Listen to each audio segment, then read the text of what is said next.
this is a mega exclusive. This is as the Prime Minister is continuing on his mega US trip. Times Now has now spoken to Hardeep Singh Puri on the significance of the visit.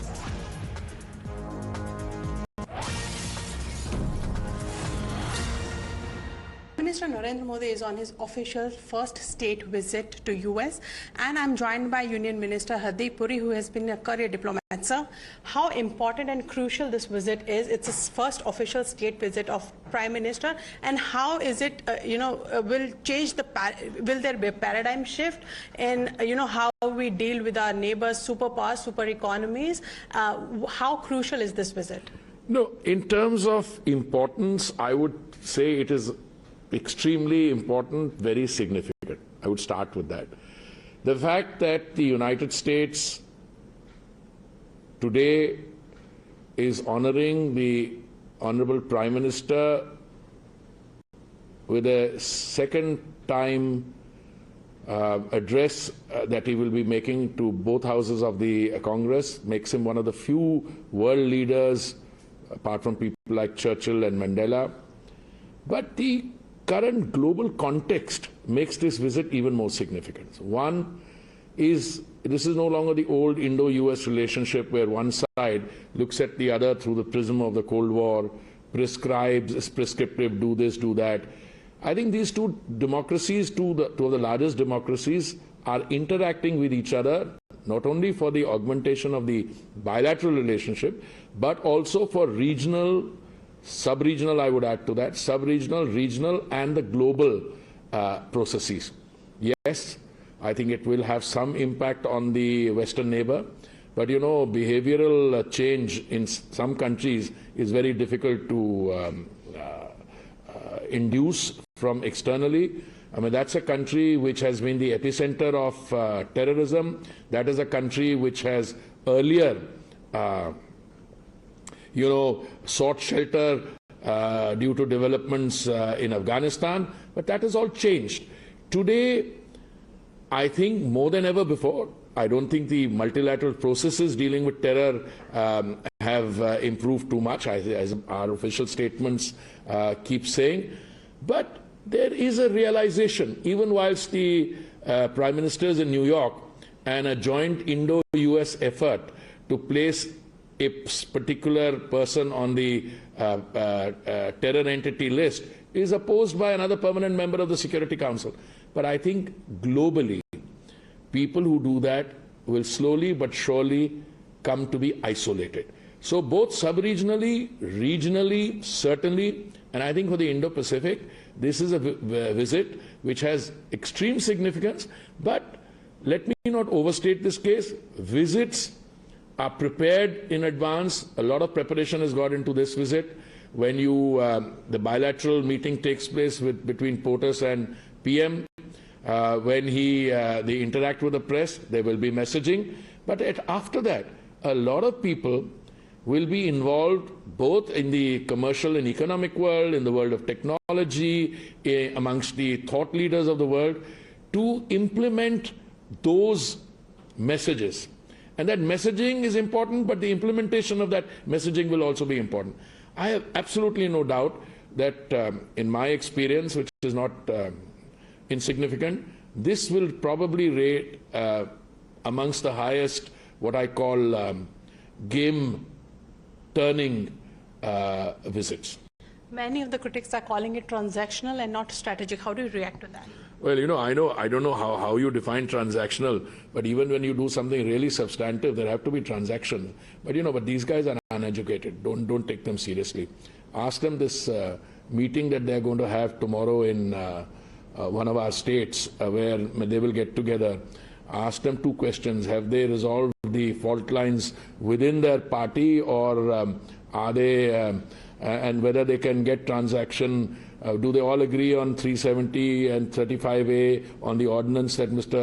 Kejriwal is supposed to do? So, look, you have no hope from the tomorrow's meeting of grand opposition unity meeting that is planned. They want a grand opposition meeting to take place.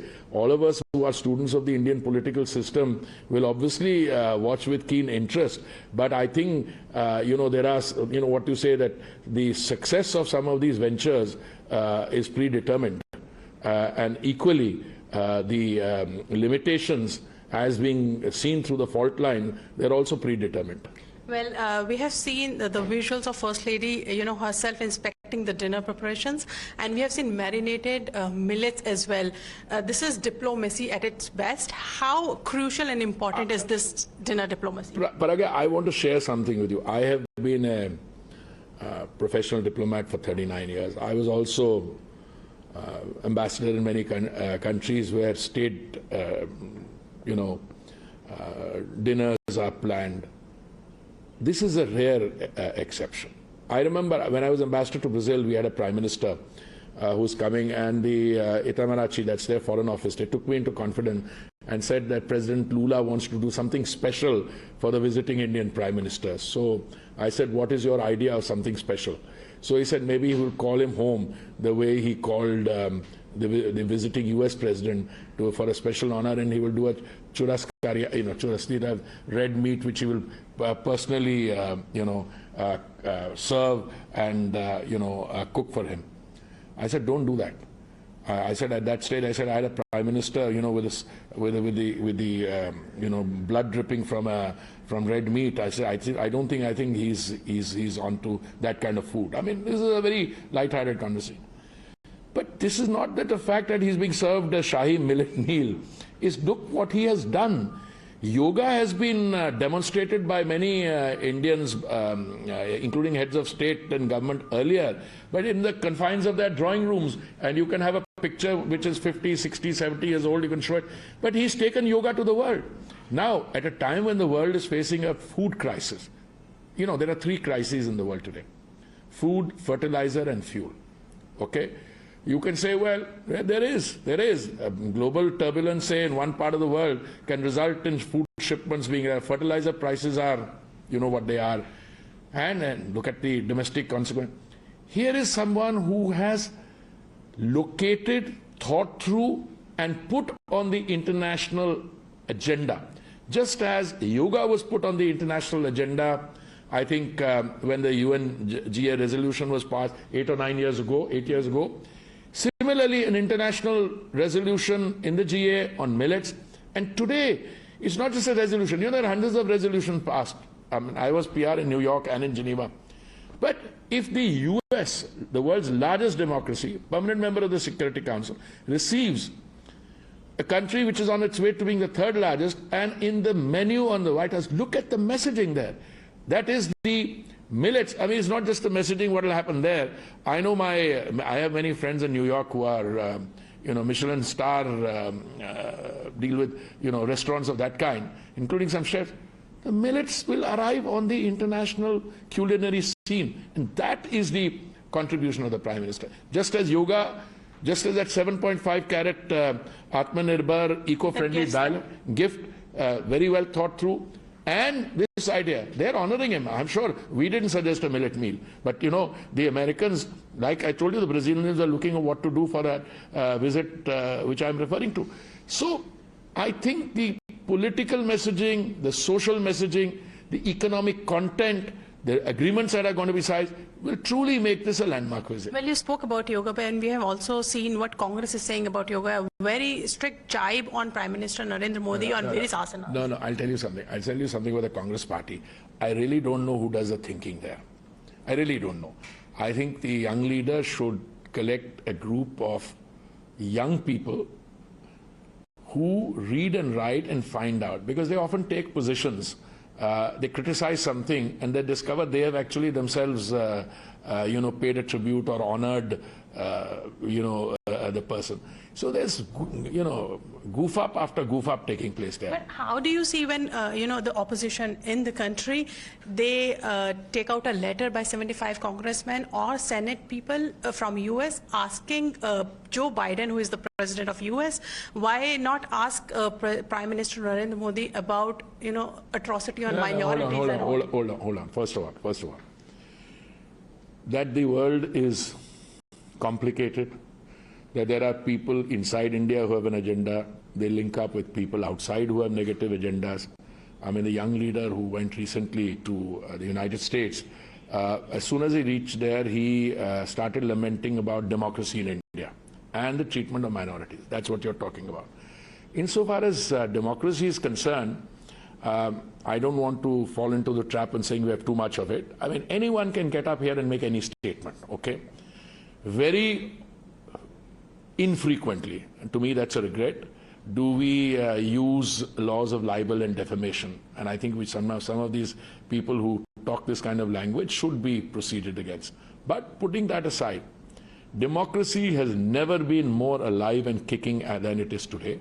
And there was one occasion when democracy was literally not curtailed, it was finished because civil liberties were curtailed, was June 1975, when this young leader's grandmother was the Prime Minister of India. It's entirely possible he's forgotten it, entirely possible, or that he's not read about it. But the other issue is, in terms of the treatment of minorities, he was 13 years old when the Nelly massacre took place, in which 2,000 people were massacred in Assam. And he was 14 years old when atrocities were committed against my community. 3,000 people lost their lives in cold blood. Look, if you are a large democracy, there will be a grievance here, grievance there. And forgive me, you means your channel, or people in the print media, people in the electronic media, OTT, all of them have a role to play. Somebody makes a statement. In the old days when this kind of media was not present, a sub-editor or an editor had to look at what was being said, whether that person had standing. Now anybody can get up and say anything against anyone. So this is one of those things. I have seen evidence of the Prime Minister being welcomed, okay, across party lines, from governors of states to representatives in the House to senators, etc. And then I don't want to prejudge. I mean, it's only a few hours when you will have a situation in which this will play out in full. So coming back to Prime Minister's US visit, because he'll be interacting with the media there, opposition has already started questioning that. They're saying that why didn't he do it here, and why is interacting with what? With the media? No, I don't understand. I don't understand what their issue is.